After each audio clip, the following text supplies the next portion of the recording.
Bom dia. No Brasil já é meio-dia, né? Acredito que a gente possa dizer boa tarde também para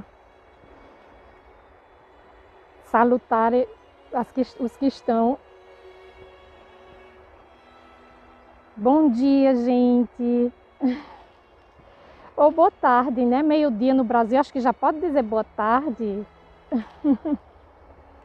Hoje, como a gente está aqui em Folinho, em uma zona laranja, a gente pode passear pertinho de casa com máscara, né? E se distanciar ao ar aberto das pessoas, a gente pode retirar a máscara. Então, eu vim para a beira do rio de Folinho, ele se chama Topino. Olha que lindo, gente. Hoje a gente vai fazer esse bate-papo embalado pelo som do rio de Folinho.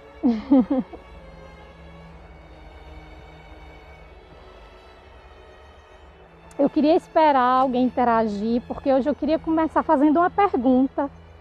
Então, eu vou soltar a pergunta e alguém tem que me responder, né?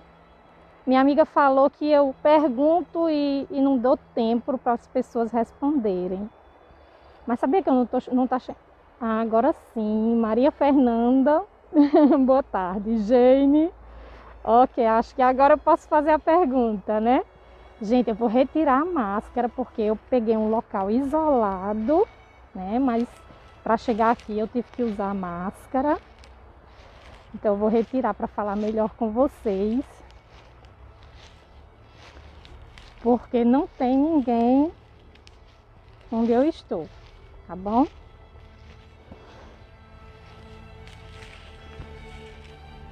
Pronto. A pergunta é essa, gente, porque o primeiro capítulo desse livro, o título é Quando a Paz Desaparece.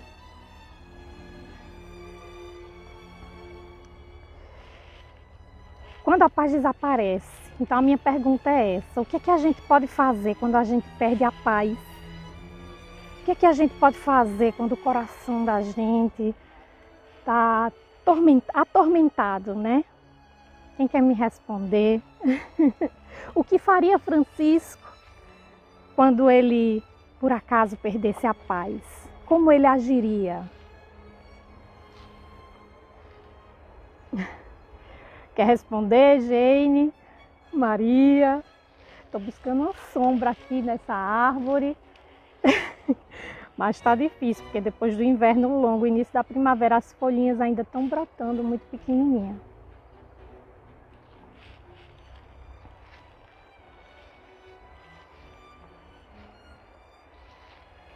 Bom, acho que ninguém quer responder, né?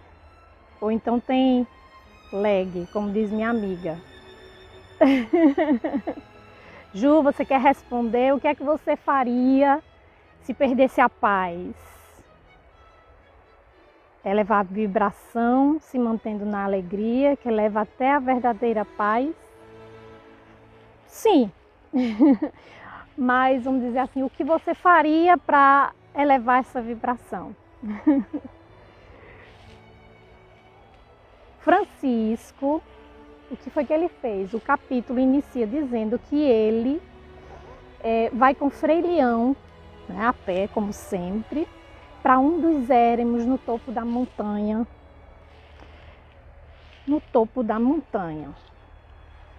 Por quê? Porque no topo das montanhas as pessoas se aproximam mais de Deus. Porque estando em isolamento, a pessoa tem uma maior capacidade de reflexão, né? Quando a dor bate, quando a dor martela, a gente precisa de um momento de reflexão, de interiorização, de tentar compreender o porquê de tudo aquilo e o que é que aquela dor está nos ensinando. Né? Jane diz, eu costumo ouvir música. Ótimo, Jane. E tento ficar perto da natureza. Era exatamente isso que Francisco fazia. Ele adorava cantar, então eu tenho certeza que ele ia nesses eremitérios, né? Refletir, procurar um lugar calmo para meditar, isso mesmo. Gente, eu tô aqui tentando encontrar uma sombra. Ok. E Francisco vai com Frei Leão para esse eremitério. Para fazer o quê? Para sair do caos, né, que estava a comunidade dele. Para ele tentar refletir, para ele reencontrar alguns amigos da primeira hora que estavam lá. A Maria respondeu que procura um lugar calmo. Eu já tinha lido, eu pensei que tinha sido Juliana, foi Maria. E Juliana diz refletir, sim, é muito importante. E Francisco foi buscar o isolamento para refazer suas energias, né? E o início do capítulo é contando essa viagem até lá, as reflexões que Francisco faz e tudo mais. No início, os irmãos da comunidade, eles viviam em uma verdadeira comunidade de amigos, né? As relações entre eles era, vamos dizer, simples, fácil, transparente. Cada um estava sujeito a todos, não existia hierarquia, né? E tudo isso foi se modificando. Eles tinham assim, como eu posso dizer, eles tinham um mesmo ideal, que era aquele de vivenciar a pobreza evangélica dos primeiros cristãos. Mas, gente, olha, quando eu falo de pobreza aqui, eu não estou falando de mendicância, eu estou falando de trabalho, né? Porque não era o fácil ganho através das conquistas de territórios com as guerras, exploração do outro, mas era o viver do próprio trabalho. A Juliana pergunta, quem eram os que ele reencontrou na meditação dele? Tinha Silvestro, Ângelo e o outro eu não lembro, eram 3. Me pegou na pergunta, né, Ju? Mas enfim, a pobreza era trabalhar com dignidade e ter o necessário para viver. Ou seja, todos na comunidade franciscana trabalhavam e o fruto do trabalho era compartilhado dentro da comunidade. Ninguém passava necessidade, gente. O voto de pobreza era perder a ganância do algo a mais, né? Eu estou vivendo bem, estou alimentado, pronto. E na simplicidade, tudo na simplicidade, porque quando você entra na simplicidade, você dá espaço, né, para ouvir o som da natureza. E através da natureza, oi Bela, boa tarde. Para ouvir o som da natureza e, consequentemente, através do som da natureza, ouvir também, né, a voz de Deus. Bom, falando isso, esclarecendo o voto de pobreza, para a gente não ficar aqui pensando que é outra coisa, né? O que é que acontece? Francisco chega a um ponto que a sua comunidade está em ruínas, porque eles perdem aquela unanimidade na simplicidade. E como resolver esse problema? Francisco se sentia responsável, né?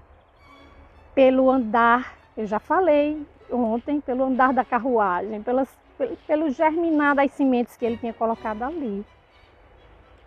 Então, os novos frades que chegavam com privilégios, eram cheios de prodigalidades, falavam bem, eles diziam que a regra de Francisco não correspondia mais às exigências da comunidade.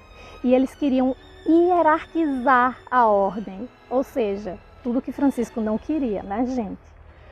Francisco queria que cada um fosse sujeito a todos. Eu sirvo a você e você serve a mim, sem ter um senhor, né, e um servo. E para hierarquizar, o que é que era preciso? Uma regra que eles disseram assim, a gente pega uma regra de uma das ordens antigas já existentes. Então, quer dizer, desmoronou a proposta franciscana original, não tinha mais sentido.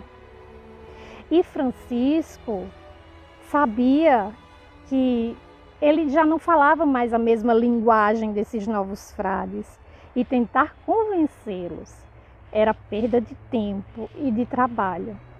Mas aqui eu acho interessante e faço uma reflexão com vocês que tudo isso iniciou uns 7 anos antes da morte de Francisco.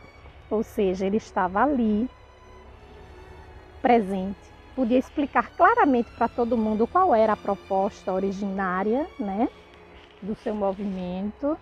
E as pessoas não é que não só não o ouviam, não o escutavam.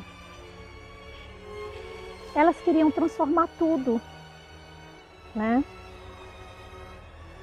E aí, nem 20 anos depois, um frade já começa, da morte de Francisco. Francisco morre em 1226, certo? E em 1240 já tem um frei que... Bom dia, Jurema! Já tem um frei que busca estudar e compreender qual é a real proposta originária de Francisco. Como a gente é curioso, né, gente? Porque quando a gente está ali com Francisco disponível, o que é que a gente faz? A gente não escuta, não nos interessa. Poucos anos depois, começam a dizer, não, a gente precisa encontrar a proposta originária. E a página do Sol de Assis, 800 anos depois, tenta fazer esse trabalho, né, gente? A proposta da nossa página é falar para todos, independente de grupos religiosos, e tentar ir a fundo, tentar descobrir qual é a proposta de Francisco.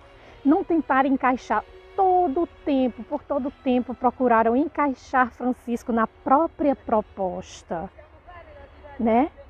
Ainda hoje muitos fazem isso e a gente se esquece de ver qual é a proposta de Francisco.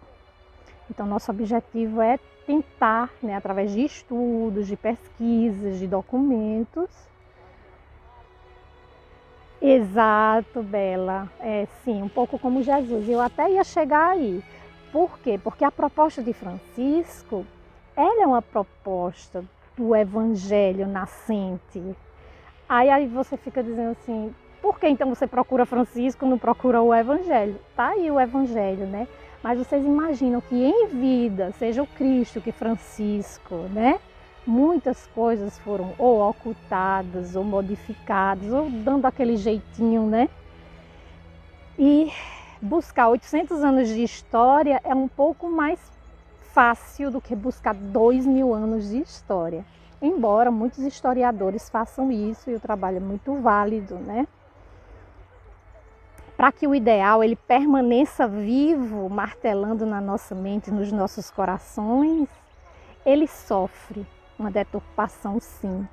Mas a grandeza de Deus é tão imensa que a verdade ela permanece ali ao alcance de todos. E Ju diz, realmente, se Jesus passou, né? Imagina o que os que viessem depois. Exato. Até hoje a gente, na nossa pequenez, a gente vive, né, o que Francisco viveu.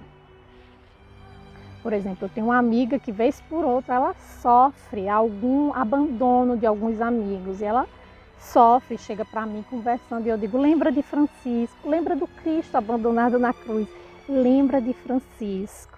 E acolhe essa dor com alegria, né? Eu sei que é difícil, gente. Quando a gente está ali na dor, é muito difícil a gente acolher com alegria, né? Mas a gente tem sempre alguém que está fora da dor e que nos lembra. Não esquece esse conceito, né? Obrigada, Jurema. E a gente aceita, porque muitas vezes eu sei, mas quando eu entro no tormento, eu me esqueço. Eu preciso de um amigo, de uma amiga que possa me lembrar. E algumas vezes me lembra Francisco, né? Então, gente, eu queria interagir com vocês. A gente está nesse lugar tão lindo. Queria conversar um pouquinho antes de desligar, mostrar para vocês o lugar, tá bom? Eu não terminei o primeiro capítulo. Francisco ainda não chegou do Éremo. Ele está ainda em caminho com Frei Leão.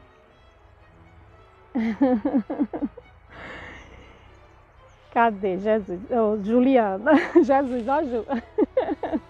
Acolher a dor da traição e do abandono com alegria é difícil, muito difícil, é verdade.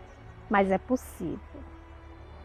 Sim, com muita, né, determinação a gente consegue. E tanto toda dor a gente sabe que ela tem data de vencimento, ela é superada, né? E a gente sempre volta com a mesma garra, com a mesma força. Vamos lá, primavera. Vou tentar ler o que vocês estão escrevendo e mostrar para vocês aqui o rio. Se chama Topino, o rio de Folhinhos, sem eu cair na água, né, gente? Sem eu cair na água. Vou mostrar de lá também.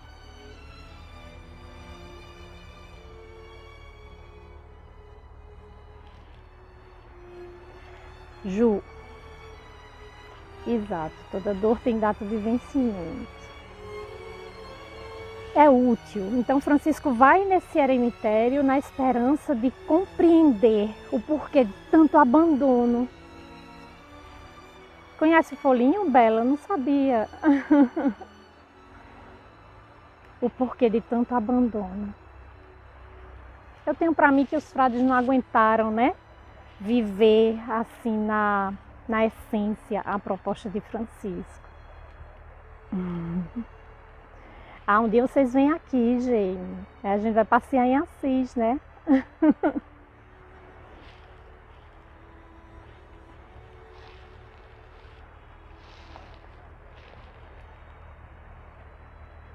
Bel tem seus mistérios, é verdade, Ju.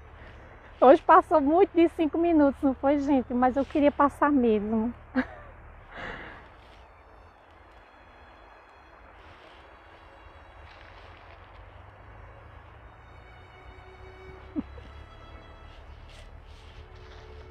Então, amanhã a gente continua com o capítulo 1 e conclui, né? A gente conclui. Não vou dar spoiler.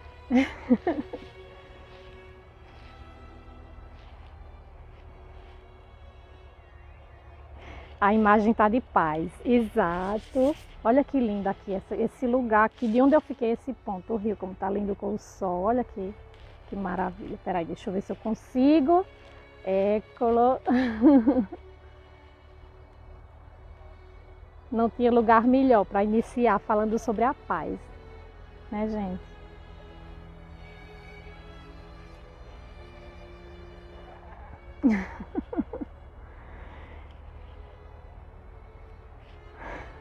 Então tá bom, gente. Até amanhã. Eu espero fazer sempre nessa hora. Mas pode acontecer um atraso ou entrar um pouquinho antes. E aí a gente continua as reflexões. Oh, Renato entrou.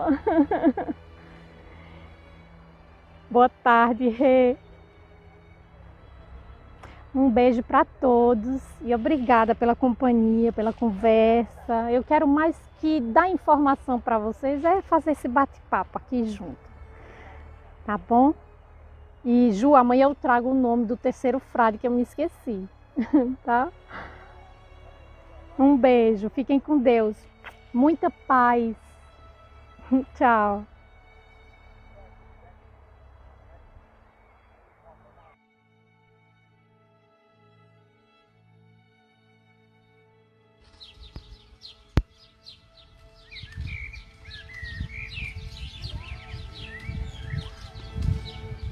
Bom dia. Bom dia para o Brasil, boa tarde para a Itália. Hoje a imagem que eu mostro para vocês no fundo é o Monte Subase. Por quê? Porque eu acredito que o eremo que Eluá fala no livro dele, ele não se refere a qual eremo Francisco vai. Eu acredito que seja ele, porque no capítulo 3, 4, ele vai falar que Francisco pede para Frei Leão ir até Clara. Então, Frei Leão vai e volta. Eu acho que estava perto, né? De São Damiano.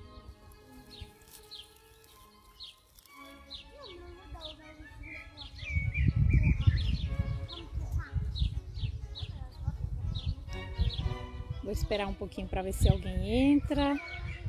Eu não gosto de falar sozinha. Eu não estou recebendo nenhuma mensagem hoje.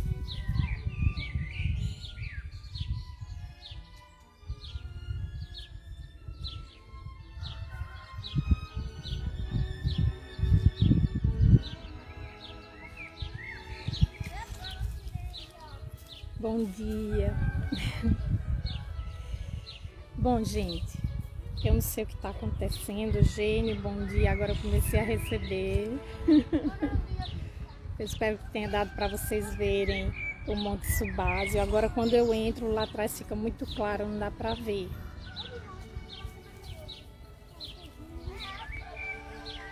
Então, hoje a gente vai continuar o capítulo 1. Antes de Francisco partir para o Éremo e em companhia de Frei Leão, ele participa a um capítulo geral. Não sei se vocês sabem o que é o capítulo geral, vou explicar rapidamente, né? Eram reuniões anuais que os frades faziam para se reunirem, se encontrarem, matar saudades,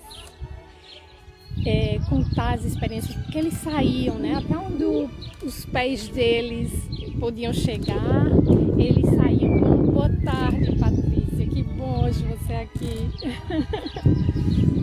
Eles saíam pregando a Boa Nova. E uma vez por ano eles voltavam para Pocinho, que ali era o local onde eles se encontravam anualmente. Mas Francisco, nesse último capítulo, teve muitas discussões entre os frades do assunto que vocês já sabem, né? E aí Francisco pega e diz assim, Francisco diz, o evangelho não tem necessidade de ser justificado, é pegar ou largar. Ora, ninguém tinha entrado ali com camisa de força, né? Todo mundo estava ali porque queria entrar. E ninguém precisava ficar ali se não gostasse daquela comunidade. Poderia simplesmente sair. Mas não, os frades não, eles queriam ficar e queriam fazer com que ali fosse mais confortável para eles. E assim, os frades da primeira hora ficam pensando, Francisco, oh, bom dia, minha mãe entrou também hoje, tá vendo? Francisco, o que é que ele faz? Não, desculpem. Os frades ficam tudo contentes com aquilo que Francisco disse. Agora ele vai tomar rédeas da situação, né? Vai colocar todo mundo no seu lugar. Mas Francisco estava muito doente, fraco. Para enfrentar uma situação daquela, precisava de um homem forte, com um temperamento de chefe. E Francisco queria simplesmente servir. Mas não era só isso, gente. Francisco também sabia que o evangelho pedia para depor todas as armas. Que o evangelho dizia que a única luta de ser vivida é aquela contra as nossas próprias sombras. Então Francisco resolve se calar e entrar em prece. Mas uma pesada tristeza tomava conta do seu coração. Porque Francisco via um futuro sombrio para a sua comunidade. Ele via os frades divididos. E além do mais, os escândalos que estavam acontecendo dentro da comunidade deixavam confusas as pessoas. Mas você chegou bem na hora. Deixava muito confusas as pessoas que eram laicas e que observavam o movimento, né? E aí Francisco perde a sua paz. A gente já deu para notar, né? E ele fica tão imerso na sua angústia que ele não consegue mais conectar com a natureza. Ele não escuta mais o barulho do vento. Ele não sente mais o perfume das flores. Não escuta a doce melodia da criação. E aí ele fica pensando, quando eu chegar lá no Éremo, que eu for saudar os meus irmãos. Bom dia, Jurema. Ele gostava sempre de dizer que a paz esteja nesta casa, mas seria justo ele fazer essa saudação se o coração dele estava vazio de paz? E aí ele começa a observar a noite, era uma noite límpida de verão, com o céu tempestado de estrelas. E Francisco pensa que a noite na alma dele não tinha estrelas. Mas ele tinha certeza que o dia ia chegar, que o sol ia voltar a brilhar e ele iria continuar firme, seguindo o caminho do Evangelho.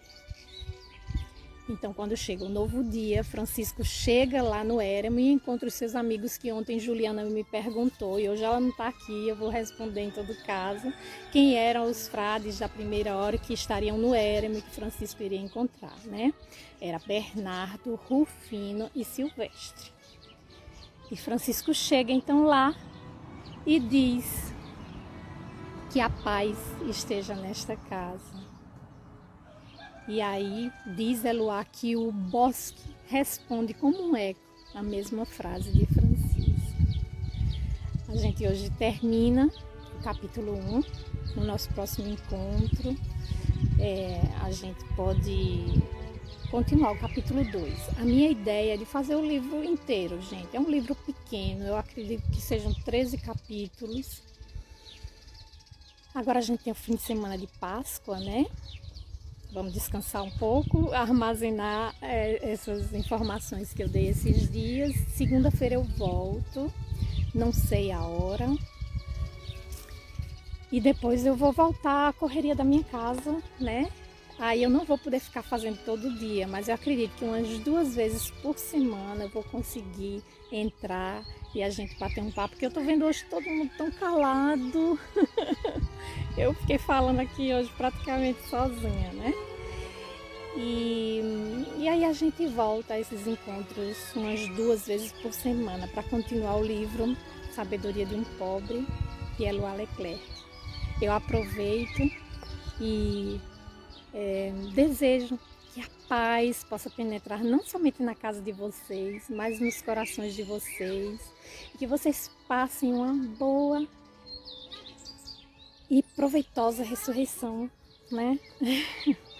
Aproveito para desejar Feliz Páscoa para todos. Sim, gente, a noite escura da alma, eu acredito que ela seja, sim, realmente muito dolorosa, mas ela é aquela que é mais fértil, de luz, né? É a partir dela que Francisco vai encontrar a sua força, o seu caminho, e que todos nós podemos também encontrar. Vai passar, tudo passa.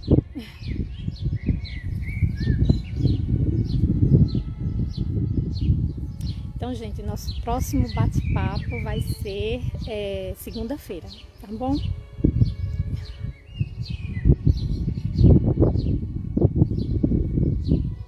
Exatamente, Francisco mostrou isso para nós, que vira pura luz. Isso. A gente precisa acreditar, né? Tem um capítulo mais adiante que Francisco diz que a única estrela que está brilhando naquela noite escura da sua alma é a misericórdia, a piedade divina, né? E ele diz assim: Frei Leão, reza para que essa última estrela não se apague na minha noite, porque eu estou me atacando nela, né? Para poder conseguir ir adiante. Tá bom, gente? Então até segunda, paz e bem a todos e Feliz Páscoa. Tchau, tchau. Um beijo.